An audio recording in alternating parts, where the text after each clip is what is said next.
few years ago, at the Nixon Library in Yorba Linda, I had the privilege to hear Justice Stephen Breyer, one of our Supreme Court justices, present his most recent book called Active Liberty, Interpreting Our Democratic Constitution. In that occasion, he held up the Constitution of the United States. And he said to those who were gathered, he said, you know, it's remarkable how small, how few pages, how few words are contained within the Constitution. He contrasted it with the codes in Europe, their legal body, which are huge books to describe the operating principle of their nations. And he held up the Constitution and he said, these words embody the values that allow our nation to be who we are. Values about the dignity of all peoples. Values that clarify a separation of powers. Values that affirm the importance of courts to interpret. And then he talked about the process of interpretation. Active liberty was what he called his understanding of his role as a justice. When reading this document, he said, one must try and understand what is underneath the words. What was the intention with which those words were spoken? What were the values? And in making a decision of constitutional law, what are the consequences? A judge, he said, must be aware of the realities of people's lives and how those values embodied in the Declaration of Independence and in the Constitution play out normatively.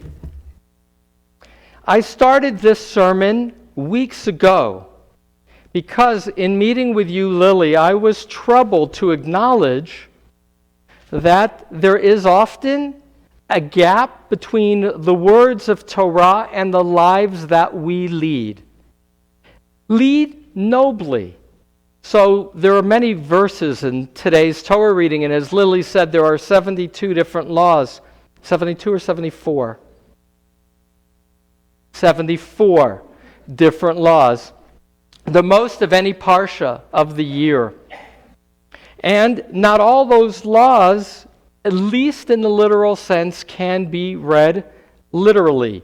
For that matter, as powerful as this document is, there's parts of this that I'd want you to know, Lily, that if you picked up the Constitution of the United States as it was written, you would read that the representatives, those who are able to vote, as any free person, excluding Indians not taxed, and 3/5 of all other persons. So that when the Constitution was first approved, slavery was part of our culture. 1787, when the Constitution was ratified, those who were enslaved were only 3/5 of a person. It didn't even bother to mention women as persons. That wasn't until 1920. And there are other laws. You know, it was only after the Constitution was enacted that there was the Bill of Rights a few years later, and the amendments. And some of those amendments were amended, like the 18th Amendment in 1919 that meant for 14 years it would be illegal to manufacture, sell, or transport intoxicating liquors. That too is part of our history, which is only to say that the Constitution is a living document.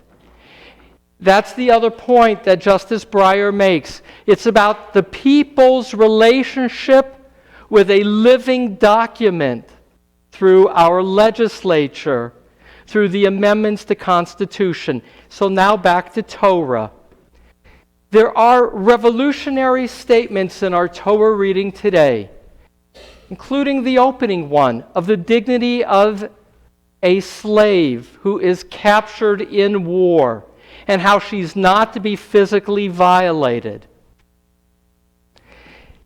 About how the son of a woman whose husband looks down on her is to be treated according to his birth order. How even a person convicted of a capital offense, his body is not to remain on the tree, but to be buried when it becomes dark. Those are laws with an underpinning of human dignity, which is why I view the Torah as sacred text. Because in many ways, in that time, rippling to our time, seeing every person as created in the image of God is a statement of faith. It's not true as a statement of fact. You cannot prove that another person is your brother or sister, that they too are created in the image of the holy. That is the underlying message of Torah that, as you acknowledge, Lily, in your Devar, is part and rippling through all of the laws, although in a different time and place, a time in which there was slavery, a time in which family was the court of the man, and women didn't have the equality that we now accept, and a time in which sexuality was not understood as complexly as having these different strands that more and more we are understanding. It wasn't that long ago that Bruce Jenner won the medals in the decathlon as a guy, and then came on television as Caitlyn Jenner, transforming, confusing, challenging us. And that we can sit in our living rooms and watch jazz as part of our extended family, and read I Am Jazz to our children as a book about a transgender child. I know such a child intimately who's 4 years old, starting kindergarten this week,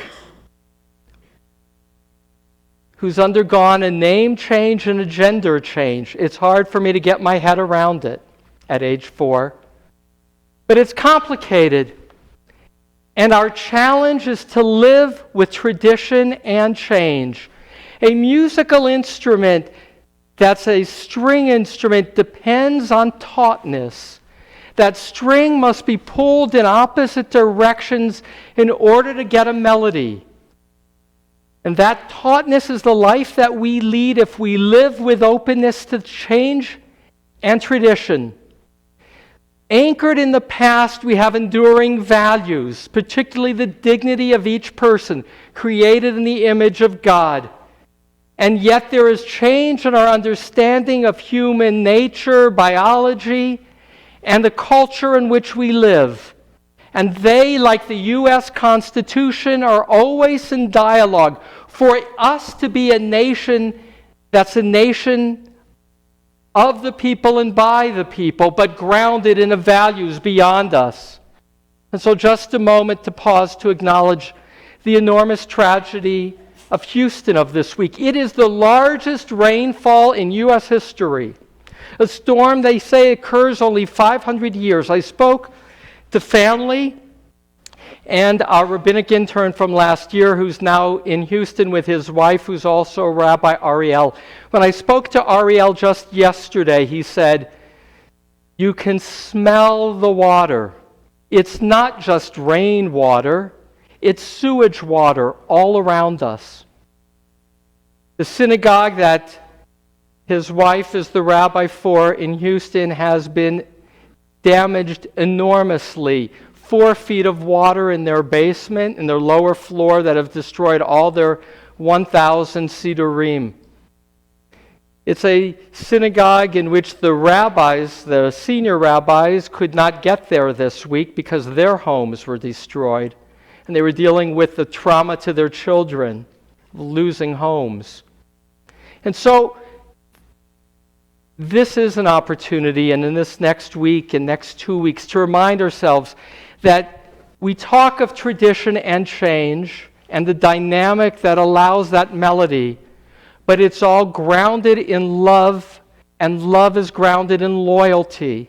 The loyalty to see ourselves as a nation, not divided by political parties, not divided by region, not divided by our immediate family, but a nation that is there for each other. For indeed, that is what gives our Constitution its greatness. That is what has allowed the United States to be united. And it is that of Torah that makes Torah sacred text, because it teaches us that we are all the children of God. Ribono Shel Olam, Master of the universe, may we be open to see the world who mechadeshet kol yom tamid, through the eyes of the Creator who renews creation each day anew, open to change, and yet grounded, feeling continuity of values and belonging and responsibility, leading lives that matter in your presence. Amen.